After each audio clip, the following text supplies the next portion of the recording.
double overtime? Was it? I can't even remember. I Oregon watched and so many Creighton. games. Oregon and Creighton. Oregon Creighton. That's right. Oregon ran out of gas. Yeah. Simple as that. They You just want ran out to of you gas. want to know you want to know what the defining play was, and they talked about it. The commentators did. Which one? What was it? When Oregon was up two at regulation, and there was, I don't know how many seconds there was left at that point, but obviously Creighton was wanting them to throw it into to big fella, can't remember In his Folly name. or Infali, Dante? yeah. Dante. Dante and Folly. And Dante flashed. There was no one guarding him. They fouled him. He missed the front end of the 1-and-1, and they went to overtime. That's literally what Creighton wanted. Oregon fell right into the trap. It was crazy. You gotta make it free throws though. You gotta make your free Absolutely. throws. That's a But heartbreaking that's way, but dude. How about Buddy from Oregon though? 230 balls in the first two games. what's his name? Yeah, dude, I like him a lot. He's an NBA guy for sure. What's his last name again? I can't even think of it now because he played Hold at on. South Carolina last year. I just have so many names running through my head right now watching all these games. I can't remember his That name. came on Saturday Oh, night. Kuznard, Jermaine Kuznard, there it Kuznard. is. He's nasty. Jermaine Kuznard. You know who You else know who is else I really liked? who? Hold on. Do you know who else I really liked? They lost. Did you watch the Texas A&M game, Houston?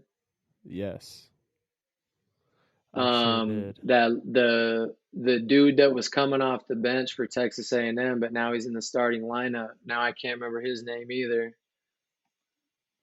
Did he? He's one of their lefties. Was it Radford? Not Radford. He wasn't getting a lot of minutes at the start.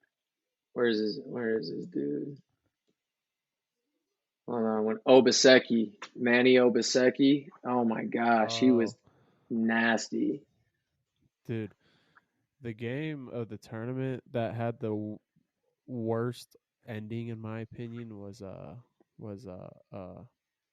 damn it, I just have GCU in Alabama. That was an Oh, all I out didn't even war. watch that game. That Was was it? nuts, dude. The Grand Canyon's basketball team is filled with athletes. Like Really? one top to bottom filled with athletes. Yeah, But kind of crazy though dude, that there they was some have good games. Bama favored in the analytics poll for against North Carolina. That's a little weird. Really? Yeah. That is surprising, but I like to Um hear that. I what was your takeaway from the first round? Like what in what sense? The first round of 64, the both I guess both both rounds rounds. all weekend. What was your takeaway from the first weekend overall? That's a good question, man. I'll say this. I'm surprised to see San Diego State going back and having a chance in an Elite Eight and a Final Four. Um, they've showed that they've kind of proved me wrong. Um, but I'm looking like we talk about the Big 12 a lot. I'm not seeing a ton of Big 12 teams. Iowa State. Was Houston in the Big 12 this year? They were in the Big Yeah, 12. they're Yeah, Big 12. Houston. Yeah, That's that's it. You two got Big good 12 mix. teams. You got two Big 12, four ACC. Let that Mm-hmm. one for everyone that Let that knocked sink the in. ACC. Yeah, man. One Big East. No, two Big East. Sorry, a Two Mountain Big West, East. two Big Tens. Yeah, two Big West Tens, Coast Conference and a with West Coast. Gonzaga. Um, three Big Easts. I forgot Creighton's in Three the Big Big East East, Creighton. and Yeah. then two SEC schools. All right, so Yeah. um, I'll tell you this too. One more thing. I guess two more things. I think I'm still not sold on Purdue, even though they've been waxing teams.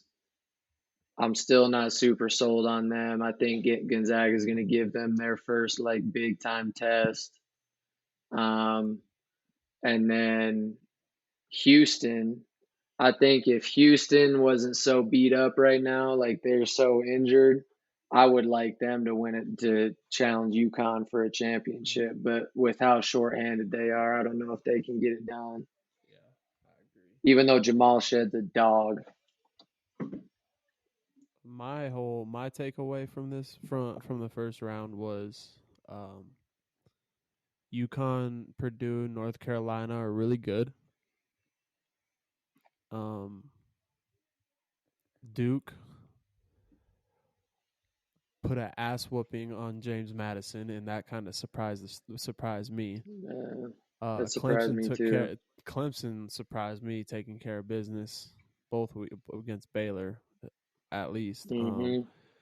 But I'd say the teams, to me, the top four teams are the top three one seeds: Carolina, Purdue, UConn, and then I'd say UConn. Arizona's that fourth. You think they're that fourth spot? Charles Barkley said it perfectly. Out of all the games I watched, the teams that like North Carolina, um, Purdue, Arizona, and even Bama, they all survived that first like punch. They all survived the punch and then Hmm. just like laid a ass whooping down. You know what I mean?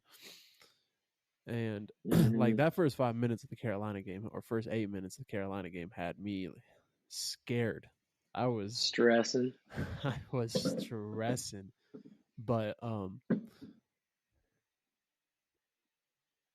I think just the run that they put together, I think that's a Final Four team. But I think they pull. I Hmm. think I'm not going to go any further than that. But I think that they are a Final Four team for sure by how they played. UConn's Mm. the UConn's the class of the field though. Like, dude, Bro. you can't. That's a. They said it perfectly. That's a freight. That's a train coming down the tracks. Hmm. You're not stopping it. And I think there are some teams that can challenge them. I think there are some teams that can match up a little You bit. need to be perfect for Maybe, 40 minutes. yeah, maybe mix some things up. But UConn, like the look of their team physically, I think we said this on the last episode, is they look like an NBA team and they run actions like an NBA team. Like some of those sets that they had that were executed perfectly against Northwestern, it was crisp, it was guys on the same page, and like they looked like they all knew exactly what was going on. And that's something that like they play a style that makes it easy for them. I feel like Houston, especially watching that game, they were, it seemed like fighting for every bucket they could get, every look Mm-hmm. they could get. And Texas A&M is a super scrappy team. They actually surprised me too, but UConn just makes it look easy, and they get the things that they're looking for. Oh yeah, had Houston had them pretty well. Had Hmm. Texas A&M made their free throws, Texas A&M wins that game by 10 points, and I think that's the thing where a lot of people will look at that game and are like, "Ooh, Houston is limping to the Final Four again." Here's another question for you. This always seems to happen with Houston. Is it? I wonder if it's like just the style and process of just how they play that just kind of wears guys down over time and like Mm. towards the end of the I think season. they, Because it always happens, dude. It seems like this point of the year. They always have three or four of their really good guys that are just battling something. And I know all teams have hmm dudes battling something, but it seems like they're the ones that suffer the worst. yeah, I mean, I maybe there's some truth to that. I think that like, they've established a style that works for them, Mm-hmm. and obviously it's got them in good spots as of late. The past few years, they've really emerged as a national power. So maybe that happens, but I think that's their identity and they got to rock with it. Like I don't think you can change the identity of the way your program is. because you are having guys that go down. Because, like you said, everybody does. I think Mm-hmm. Houston's just catching the bug at the wrong time. And I think they've had some pretty major injuries too. Not like little bumps and bruises where it keeps you out of two Big weeks, ones. but they've had some season ending ones. So, I just yeah. Um, on that note, I guess let's welcome everyone in episode 40 yeah, baby. of the Kitchen Hook podcast. That's a nice little recap of the weekend. The I held up first and second round. 44. Um, so it was great. This one though, but me and Hilks are about to preview Thursday's games of the Sweet 16. 1, 2, 3, 4. There's 4 games, so it's a Hmm. full night starting at five It o'clock is indeed. Mountain Time. That's like I heard someone say this Mountain Time is like the perfect time to be a sports fan. It really is, honestly, You because hop it's late on, enough to yeah, catch the West Coast games and it's early enough to catch the East Coast games. absolutely. Because there was when I went to Tennessee, not to change subjects real quick, but when I went to Tennessee last year for the NASCAR races, when we left Bristol and we got to Knoxville at like 2 in the morning, 1:30 in the morning. Checked into our hotel and we turn on the TV on ESPN and I'm watching Colorado play football. Yeah. I'm like, I look at my dad. I said, I could not be a sports person on this side of the United States. Hmm. I would die. There's no way. These dudes are up till 2:30, 3 in the morning, and then up at 6 a.m. to do a talk show. Hmm. Like, no, Well, and no. like that's how they never see West Coast teams play for the most part because if you want to watch Arizona play their 8 p.m. game against USC, that's Lock in. what is that, midnight? 11 p.m., midnight or something on the East 11. Coast. So, yeah, they're not staying up for Better that. lock in. Well, some of them have to. I Hmm. know Stephen A. be doing it. Stephen A. is definitely Absolutely. doing It's it. their job, baby. Um, but no, back to it. First game. Let's go. Let's get into this. First game Yeah, of go the ahead. of Thursday night is the 6 seed Clemson Tigers against the number 2 seed the Arizona Wildcats. Um, honestly, I'm shocked that Clemson made it that far. Really, Hmm. but like we were talking about last night with the Oakland Kentucky game, that's just experience. If you look at their team, they have experience. Joe Yeah. Girard on that team, a grad transfer, played in the ACC plenty of times, played in the tournament. He knows he's experienced. So I don't know. I Hmm. think that one might be. I think it might be a good game. I do.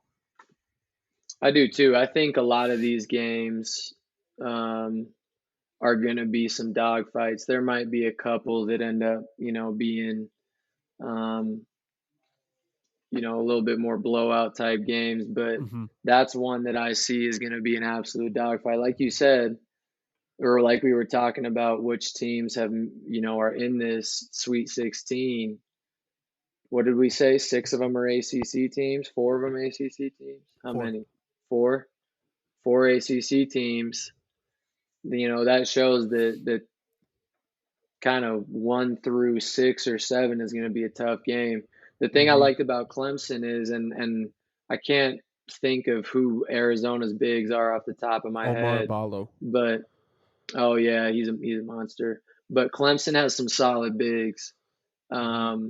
I like that PJ Hall dude, and then the Ian Shefflin dude. I liked him as well. They play hard. I think they're a little bit different style big than what Arizona has. I think Arizona has a little more length, athleticism, but PJ Uh Hall and huh. Ian Shefflin can bang a little bit down So low. So I think that'll be a that's my great key matchup. player. That's my key player for Clemson right there is Ian Shefflin.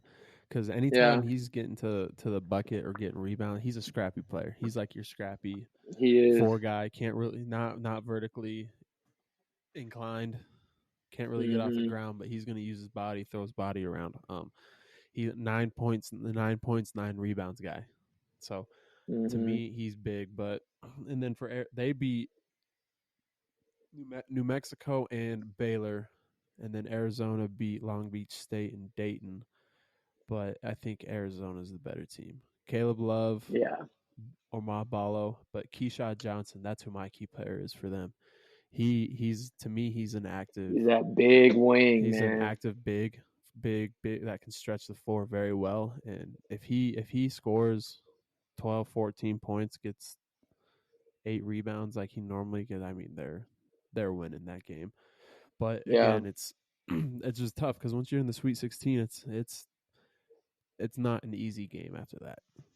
no. You know what I Well, and mean? Like, I think the thing I like about Arizona as well is their balance. Like, no, you don't got a bunch of dudes or one dude going for 25 and everybody else in single digits. Like this last game against Dayton, one, two, three, four guys in double digits.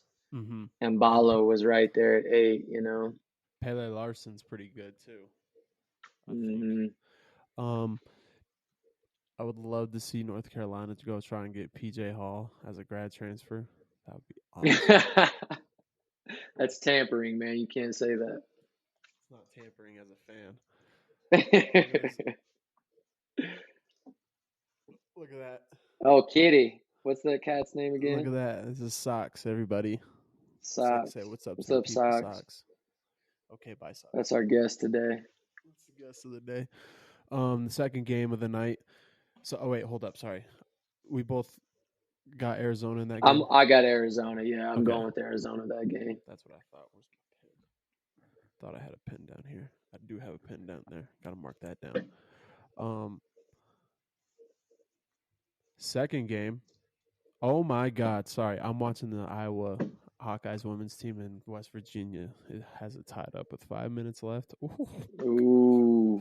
And these games are played in the upper seeds home court. So, This oh one is boy, too? I thought they were done with that no, already. this is the second round. Mm. um, but second game of the night is going to be number 1 UConn against number 5 San Diego State. UConn's 33-3. San Diego State's 26-10. UConn absolutely rolled Stetson 91-52, and then rolled Northwestern 75-58. Beat San Diego State, beat UAB by 4, and then rolled Yale by 30, 85-57. But I think they met their match in this one. It's a rematch of last year's national championship Hmm. game, but I don't think it's going to be a rematch for very long. No.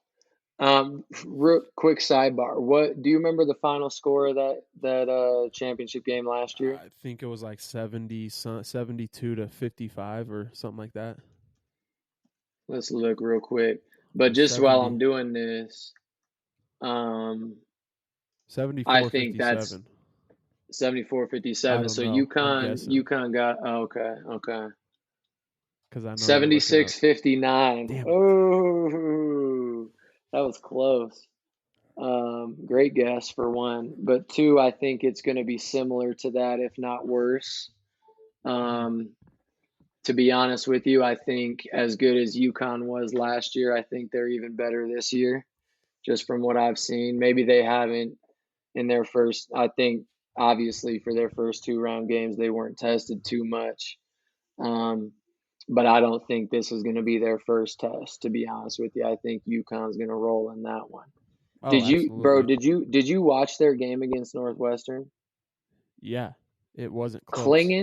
Klingen is absurd, bro. He is unbelievable. Key player. That is the key Yeah, player of the tournament for UConn. absolutely. If Klingon does what he does, because all you like, that's a rim protector in the tournament. You need that. Tristan Newton's good. Cam Spencer's good, but Donovan Klingon, dude, he averages 13 points, 7.5 rebounds, and 2.5 blocks per game. Hmm. They do everything though. They 18 assists to 9 turnovers. That's really good. That is really Hmm. good.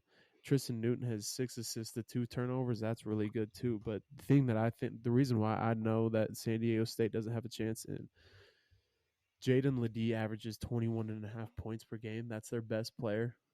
The next 3 players that are close to him, Lamont Butler, Micah Parrish, and Reese Waters, average 9.5 points per game. Mm. Those 3 need to score a lot. Yep. They have to score Yep. if they want to have a legit chance to winning. Because if they don't, they don't stand a chance. They'll lose by 20. I think, like we said, I don't know if we were recording at this point, but maybe we were. UConn, you can tell just by looking at that and just kind of looking at the games that they've played. San Diego State's going to have to work their butt off for everything they get, and UConn has shown the ability against good teams, against better teams, if you want to say that. Like they can still run their stuff and get exactly what they want to get. And the reason I Absolutely. keep saying they look like an NBA team is you look at their roster, they have that one big fella in the middle that's kind of versatile. You know, you can give it to him on the block. And then they have dudes that are just skilled and compatible around him that make plays not only for him but for each other, and guys that have that are multifaceted in their games. Mm-hmm. They're not one trick ponies, and that's what the NBA is. Mm-hmm. Most You can don't have dudes, yeah, you don't have dudes that are just strictly there to shoot threes or just to play defense. yeah. Everybody can do something. Danny Hurley has something really special going in UConn. That might be the program now, like for real. Man, they Um, are very, very good. yeah, I got UConn in that one. I was Easy. I was stupid to pick Florida Atlantic to beat UConn in the second round. But hey, Oh um, wow. if I would have picked it right, I would have been called the smartest man in the world. But You yeah. now I'm considered the Well, dumbest. woulda, So, coulda, shoulda. You know that's all right. It happens. um, What's the third next game of game the we night, got? we got number one North Carolina and number four Bama. North Carolina's 29-7. Bama's 23-11. They beat Charleston 109-96, and then GCU 72-61, and then Carolina beat Wagner 90-62, and Michigan State 85-69, which that was a ball game right there. Had me Mm. worried. Had me worried. So let me ask you this: How do you think? Do you think? I don't think Michigan State matched up against North Carolina super well. Do you think this is the best team that matches up with North Carolina's size and what I they think can what do scares the best? yeah, what scares me is the pace of play for Bama. Um, but I think North Carolina. I don't know. I just this group is starting to that win to me was convincing. A 23-3 run to close out the half and a tournament game is that's so convincing to me that you're ready to be in the Final Four. In my Mm, opinion, it's going to be a tough game. I don't think we match up super well with them. I think they're going to be pretty quick and they're going to come out guns blazing. But I think we're on a I think we're on a collision course with Arizona, man. I think this is a destiny mm. year where it's Arizona and North Carolina to go to the Final Four. Caleb Love and his old team. I see it. It's That just would be written. epic, to be It's written honest. all over. It's written all over, and I just have a feeling I know how this story's going to end. And that's what Arizona getting the dub. Caleb Love hitting a big shot. Oh, that would be icing on the cake for me Good for personally. him though. Like good for him.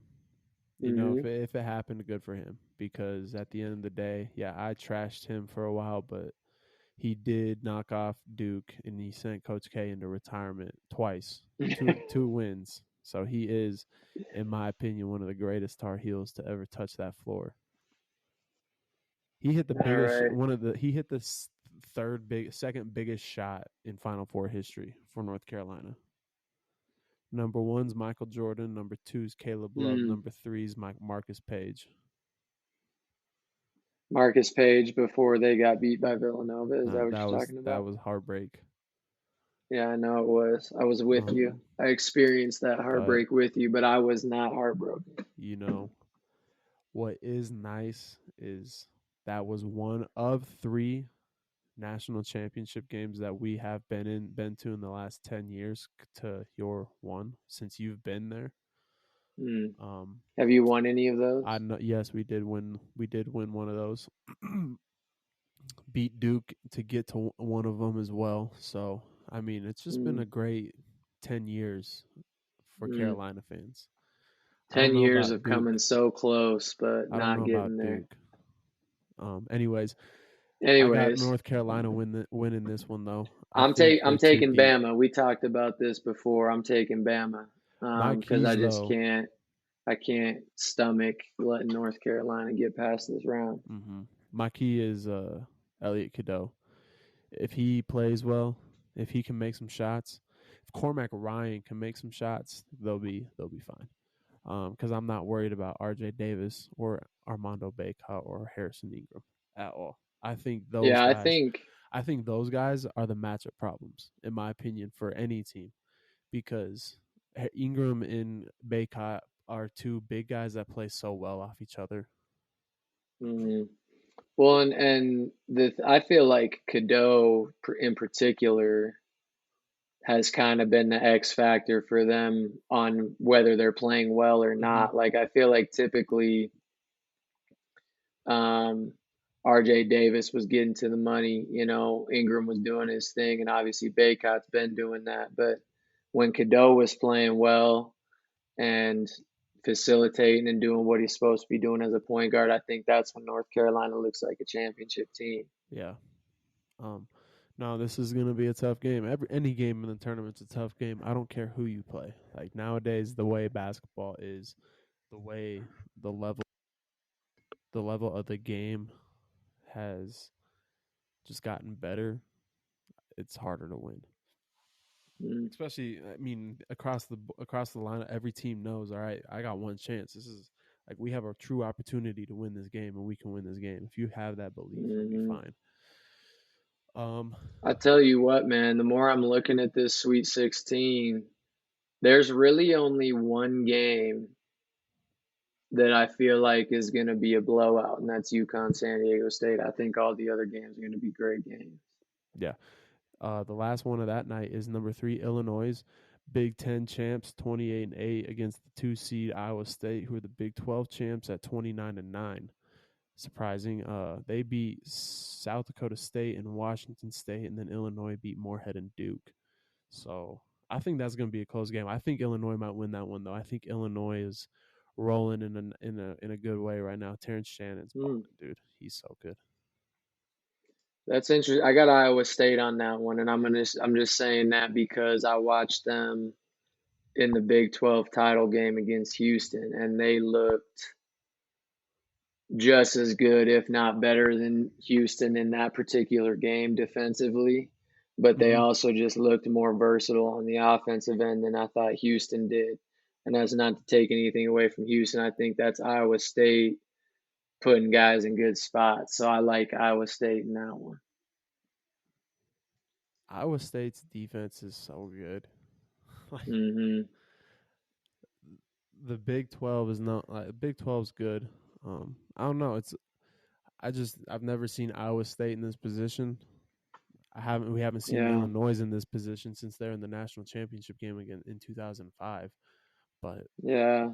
I don't know. I just like their size. Their big man had a good weekend, but you never know, that could flip its head 5 days later and How be about way also, different. so you said Illinois won the Big Ten.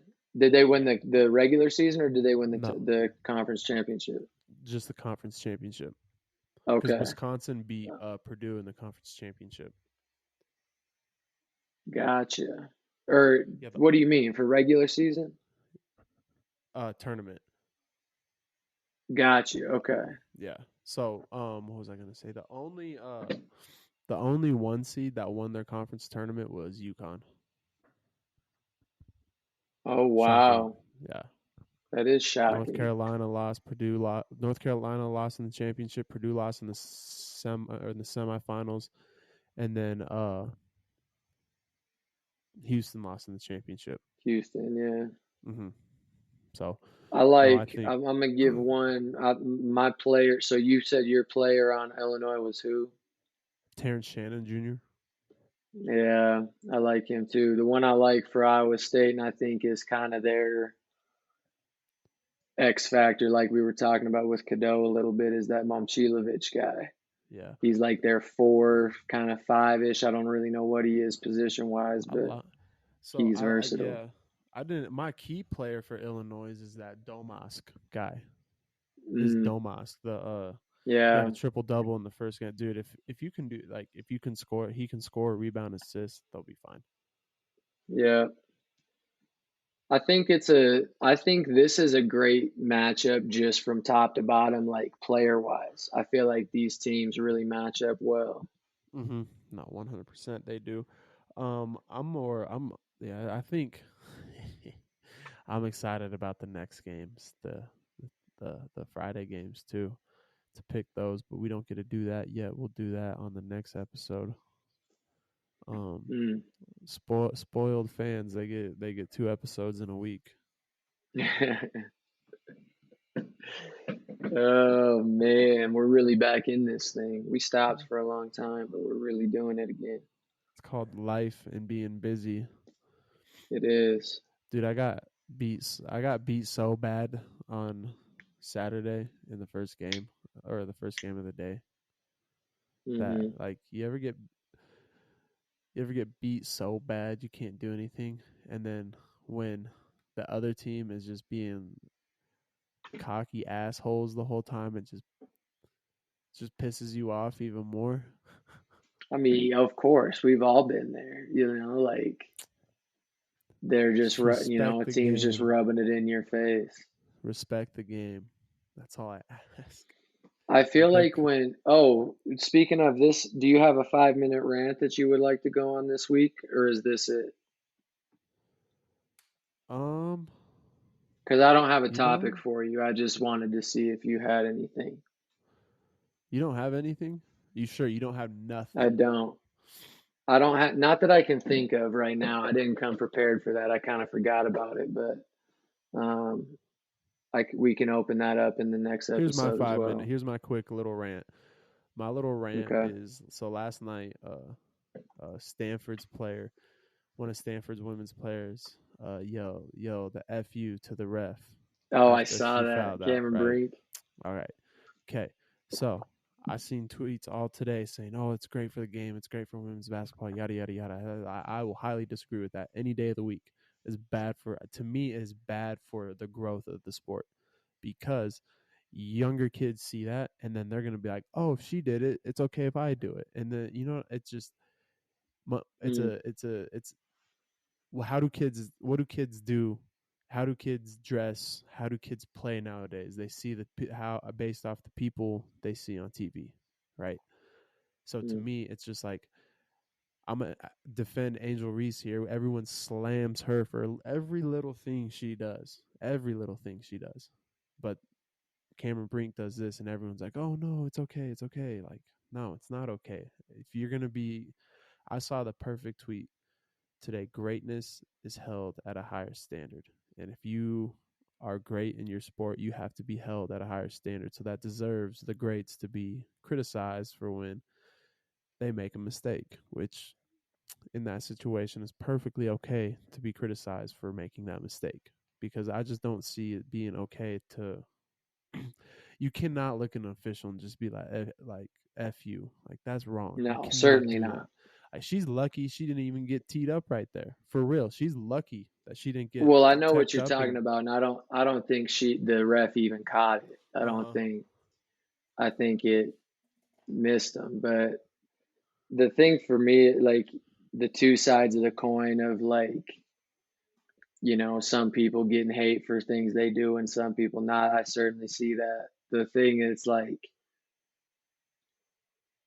you can't pick this moment, especially when a player is telling a ref F off or F you or whatever.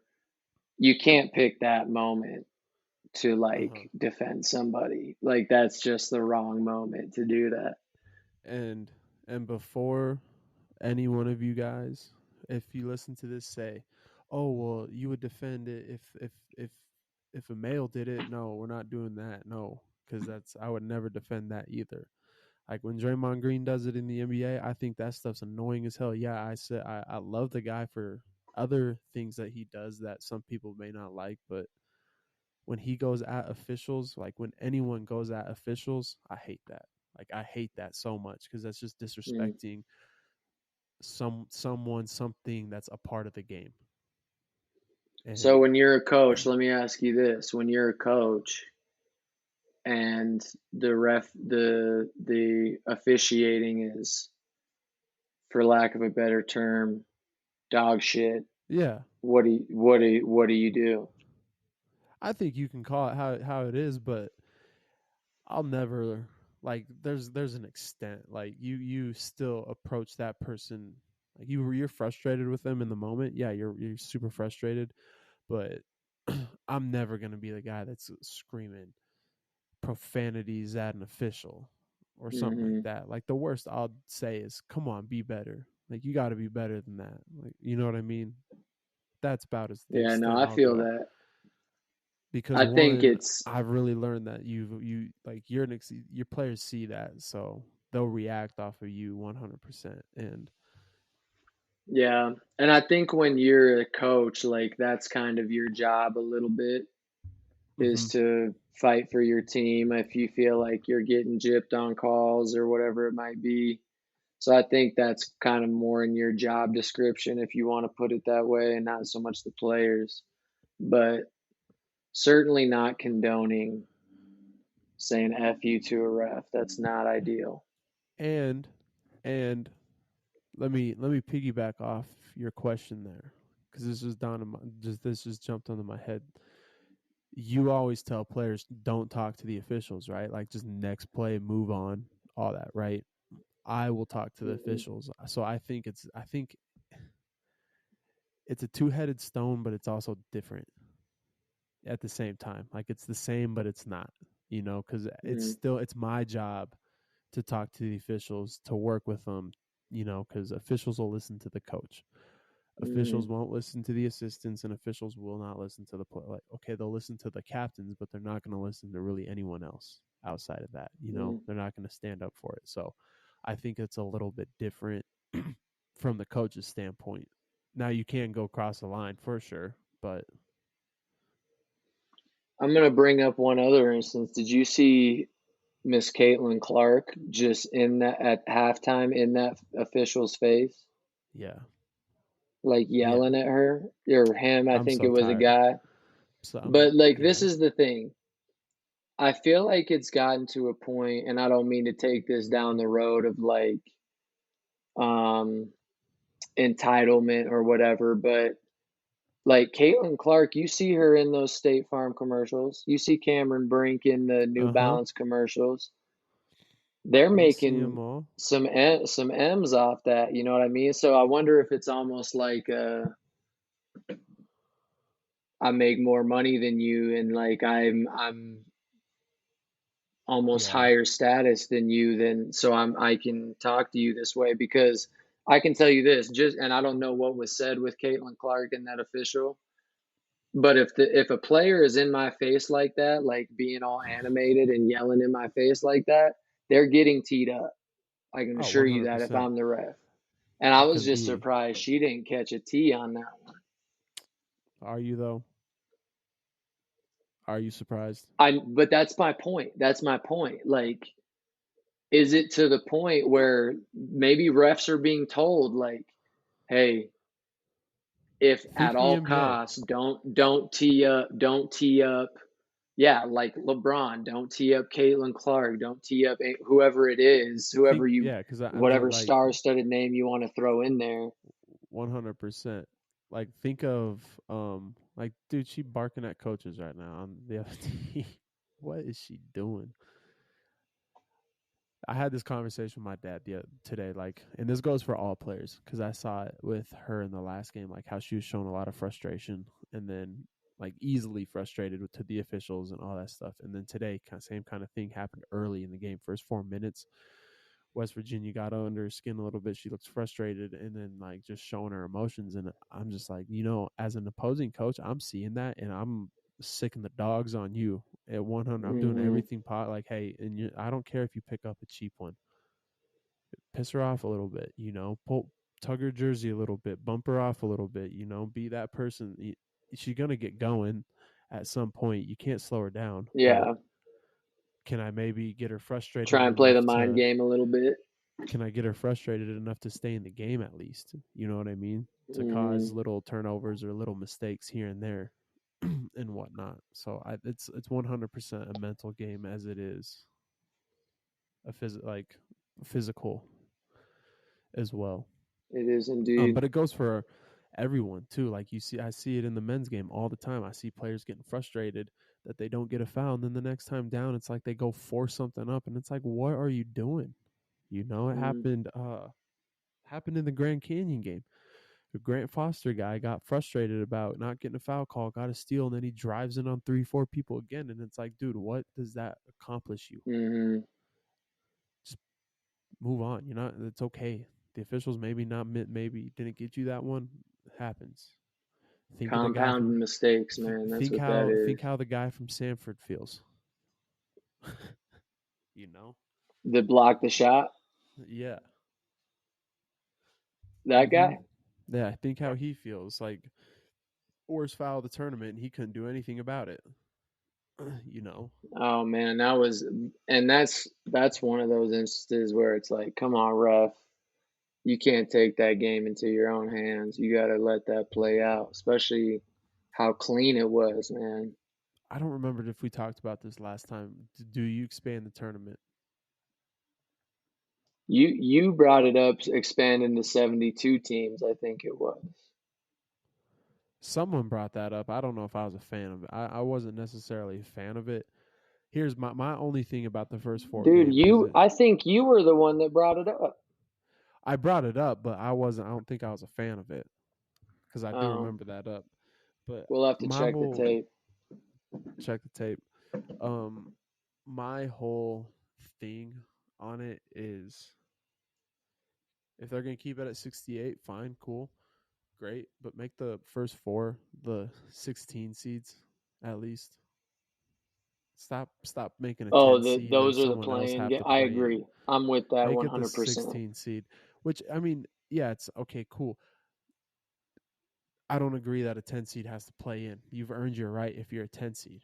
Like you were that This is lazy to my figure out thing. if it's a 10 or 11 seed that you can't say, "Oh, these two teams are 16 seeds. Let's let they have to play in to get the 1 seed." That's perfectly okay. That is Yeah, 100% okay. I agree with that. This, it's either make it all one seeds or don't give the play-in games to the team that got eighth place in the ACC or the Big East or like one of these big, like, yes, you're in a tougher conference. Maybe you did solid in that upper conference and you got some good wins, but you're going to get more quad one wins or whatever if you're playing that every single night or every other night. Give those 10 seed playing games to like the the team that got second in the West Coast Conference and didn't win their tournament but they won 29 games. You know what I mean? Like I think there are teams like that that are missing out or Indiana getting pushed State's into one those. of them. Exactly. Like you could go down the line and pick some teams, whoever you could pick five, six of them if you wanted to. But if you're going to make that 10 seed a play-in spot, allow a team that looks like they earned it, but maybe didn't win the conference championship or didn't win the regular season championship, but had a great season, put them in those games. So look at this real quick. I saw this today. If you look at the ACC standings, the regular season ACC standings, North Carolina finished first, Duke second, Virginia third, Pittsburgh fourth, Clemson fifth. Mm. How did And Clemson got Pittsburgh a six seed. how did Pittsburgh finish the season at 22 and 11, 12 and 8 in conference compared to 11 and 9 by Clemson missed the tournament? That's a great question, bro. Like that's along the And they same lost. lines as what I'm Like talking about. they lost their first round of the ACC tournament game of the ACC tournament. Pittsburgh won their first round game. I'm almost positive they won their first round game. Yeah, they beat Wake Forest by 12. They won. Hmm.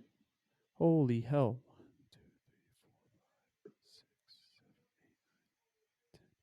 They won 10 of their last 12 or 10 of their last 13 games, and they didn't get in. But Clemson, Yeah. like Clemson does, that just doesn't make sense to me. Clemson struggled to end the season. You know, they And lost to Lake. that's kind of like Clemson has turned it around. Obviously, they're in the Sweet 16, but for one, how did they get a 6 seed when they finished fifth in the ACC? Uh huh. Two, if like if who did you say it was Pitt? If Pitt's playing so hot at the end of the year, why are they getting snubbed? And they finished ahead of Clemson in their conference, Right. I don't know. and they don't Makes get no a sense. playing spot? Are you kidding me? Yeah. I To me it doesn't make any sense, but I guess it's the way the committee is. I guess so. I mean, it's never going to be perfect, but like I agree. I think the best way that like you said is just to make it 16 seeds, like teams that are, you know, for sure going to be 16 seeds, they duke it out. Yep. That's the To me that's the best way to do it, cuz you add any more, in my opinion, you're just watering it down. Then we're going to start worrying about bubble teams that are the names of Wofford and the College of Charleston, whether or not they're going to make the tournament. Like, we don't pay attention enough to that. I want to know if Pittsburgh's a bubble team. Like, yeah, it sucks, but I'd rather have that conversation than having the conversation of, oh, this 10-10 team missed out because, hmm like, I'd rather have No, that I'm with you. conversation. So, but That was good stuff. We ended up ranting for about 15 minutes, but that's okay. sure was. It's always okay to rant. Sweet 16 games. This will drop the morning of. You're listening to it day of. So I hope y'all enjoy the games today as you're listening to this today. Yep. But no, we'll have another one tomorrow. You guys tune in tomorrow. We'll have another one. We'll record this one and we'll talk the 4 games for Friday, and then try and give a preview of who we think are going to make the Final Four based off of the games from Thursday. So, Yeah, man. you got anything else? No, man. Kitchen hook. You know what it is.